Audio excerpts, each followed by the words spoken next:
There are two types of assessment questions used in Alison courses: formative and summative. Formative assessment questions are not graded. That is, there is no numerical value, for example 4 out of 5 are correct, assigned to the completion of these questions. Formative assessment questions are used during course topics as exercises and to reinforce learning and knowledge.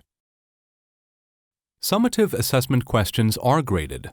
That is, a numerical value is assigned to the completion of these questions. For example, 22 out of 25 are correct.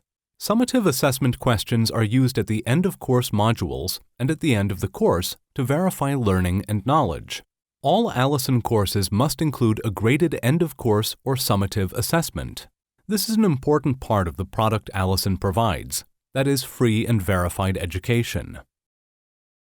Summative assessment questions are drawn from a bank of assessment question templates in the Alison Publisher tool. These cover a range of different question types: true-false, multiple choice, multiple response, fill in the blank, word bank, matching drag and drop, matching drop-down, sequence drag and drop, sequence drop-down, numeric and hotspot.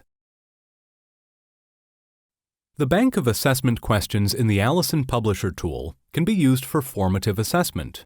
However, formative assessment does not have to use the bank of assessment questions.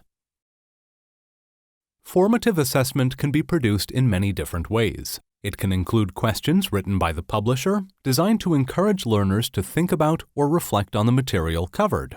It can include quizzes and games. It can include group work, tasks, or written assignments. It's up to the course publisher what formative assessment, if any, they include in their course based on the learning outcomes they intend to achieve. As mentioned, summative graded assessment questions can be used at the end of course modules as well as at the end of the course.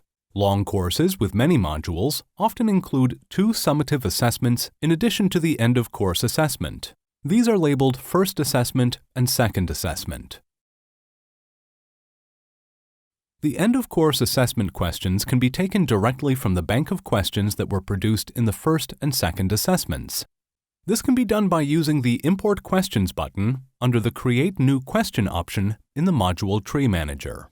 End-of-course assessment questions do not have to be taken from the first and second assessment questions where this applies. The end-of-course assessment can be comprised of different questions based on the course content. However, using the first and second assessment questions for the end-of-course assessment is an effective way of consolidating learning. This concludes the video tutorial on formative and summative assessment in the Alison Publisher tool.